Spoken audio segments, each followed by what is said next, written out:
Take a bite of ice-cold watermelon, and your first thought is probably, "That's refreshing." Your second might be, "Wait, this is really sweet. Can people with diabetes eat this?" More than 400 years ago, during China's Ming Dynasty, physician and herbalist Li Shizhen included watermelon in the fruit section of the Compendium of Materia Medica, or Benqiao Gangmu. The historical text lists traditional uses that can be translated as: traditional uses, relieving restlessness and thirst, clearing summer heat, easing throat discomfort and fullness, promoting urination, addressing bloody dysentery and the effects of alcohol, and using the juice for mouth sores. Phrases like relieves thirst and clears summer heat summed up how people historically experienced watermelon as a food that could feel refreshing in hot weather and help with a dry mouth or thirst. References to easing fullness and promoting urination were also descriptions used in traditional Chinese medicine.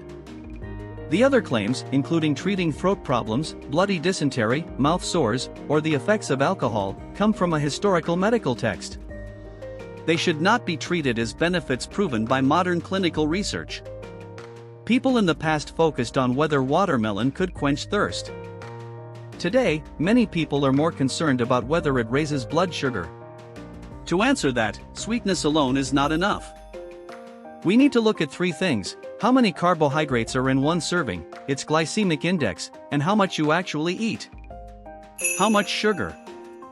According to USDA food nutrition data, 100 grams, or about 3.5 ounces, of raw watermelon contains approximately 30 calories, 7.6 grams of carbohydrates, about 6.2 grams of sugar, about 0.4 grams of fiber, more than 91 grams of water.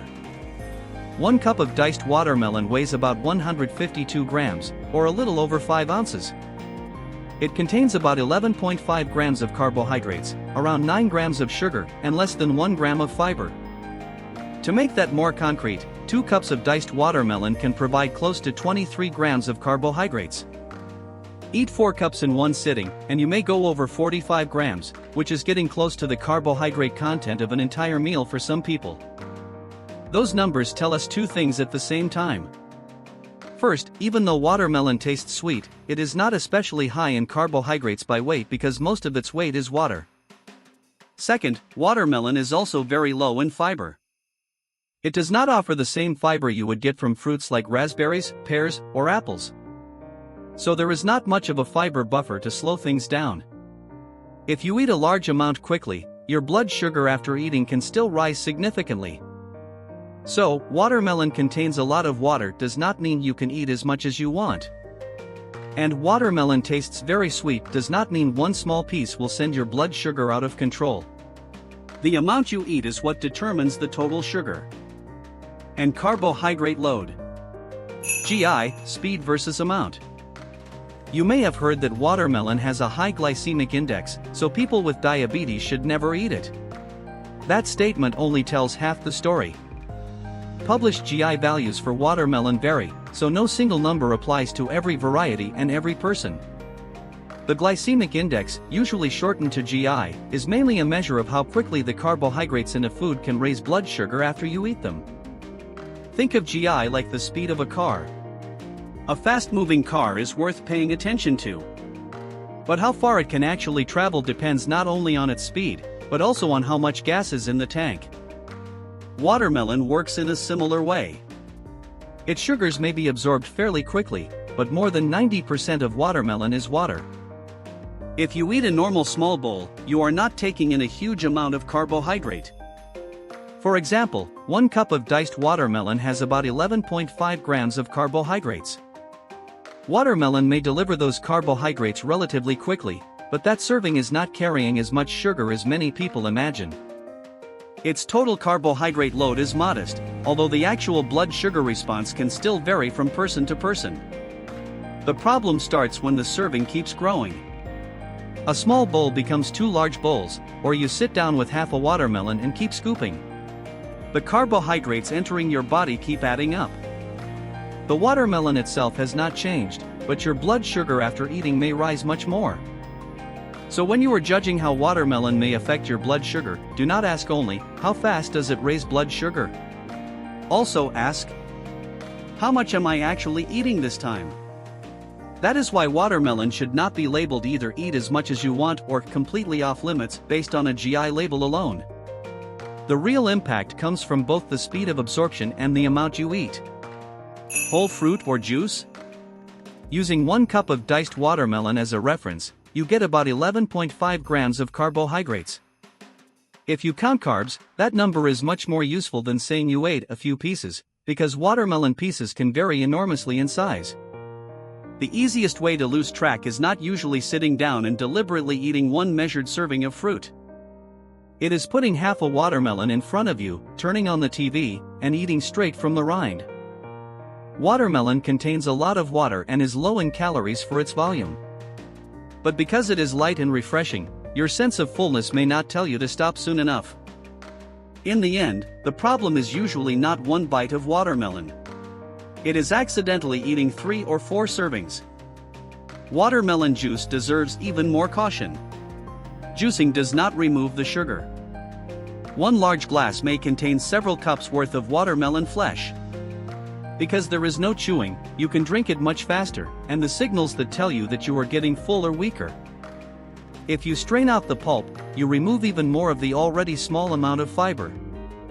For blood sugar management, eating a measured serving of the whole fruit is generally easier to control than drinking watermelon juice. Room temperature or chilled?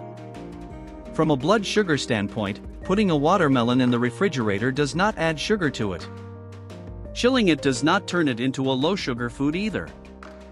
If the watermelon's ripeness and the serving size are the same, the amount of carbohydrate is essentially the same whether it is served at room temperature or cold. At this point, there is no reliable evidence that simply changing the serving temperature produces a meaningful difference in watermelon's GI or in the blood sugar response after eating it. What does change is the sensory experience. Cold temperatures can make watermelon feel crisper and may temporarily make its sweetness and aroma seem less intense. As it warms to room temperature, the sweetness and aroma often become more noticeable. That does not mean its sugar content has changed. It means our senses of taste and smell respond differently at different temperatures. Whether you choose room temperature or chilled watermelon can come down to personal comfort. If your teeth are sensitive, or very cold foods tend to upset your stomach, you can let the watermelon warm up a little before eating it. But that discomfort does not mean your blood sugar is rising more, and it should not automatically be explained using concepts from historical medical texts. Food safety is the issue that needs a clear distinction here. A whole, uncut watermelon can be stored in a cool place. Once it is cut, however, the flesh comes into contact with a knife, the air, and people's hands, so the risk of bacterial contamination increases. Cut watermelon should be refrigerated promptly. Do not leave it sitting indoors for hours just because you want it at room temperature. When the room is warm, limit the time it spends unrefrigerated even more. How to eat it? First, use a measuring cup or a kitchen scale to confirm the serving size. 1 cup of diced watermelon is a practical reference amount, rather than estimating by the number of pieces. It has about 11.5 grams of carbohydrates, which should be counted as part of your personal carbohydrate plan. Second, treat it as a serving of fruit, not an unlimited dessert after a high-carbohydrate meal. If your meal already includes a large amount of rice, noodles, bread, a sugary drink, or dessert, adding several large bowls of watermelon will naturally push the total carbohydrate count higher. Third, choose the whole fruit. You can pair a small serving with plain unsweetened yogurt, nuts, an egg, or cheese. That adds protein, fat, and a greater sense of fullness, which may help you keep the overall snack to a reasonable size. But this kind of pairing does not cancel out the carbohydrates in watermelon, and it cannot guarantee that your blood sugar will not rise. Fourth, check the effect using your own blood sugar data. On a day when your food and medication routine is relatively stable, record the exact weight or number of cups of watermelon you eat. Then follow your personal monitoring plan to check your blood sugar before eating and afterward. If you want to compare a different serving size on another day, try to keep your other foods, physical activity, and testing times as similar as possible. A few consistent records from your own body are usually more useful than a blanket claim online that you either can or cannot eat watermelon. If you use insulin or take medication that can cause low blood sugar, do not change your dose based on an online video. Talk with your doctor or a registered dietitian about carbohydrate counting and your medication plan.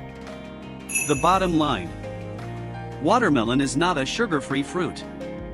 It is low in fiber, and eating a lot of it quickly, or drinking a large glass of watermelon juice, can absolutely cause a noticeable rise in blood sugar. But watermelon is also not a sugar bomb that will make your blood sugar skyrocket after a single bite. 1 cup of diced watermelon contains about 11.5 grams of carbohydrates. Even if you use a higher GI value in the calculation, the glycemic load of that one serving is still low. What is easy to overlook is the total carbohydrate that keeps accumulating when 1 cup turns into 4. Serving watermelon cold or at room temperature mainly affects its taste, texture, and how comfortable it is for you to eat. Temperature is not the main factor that determines its effect on blood sugar.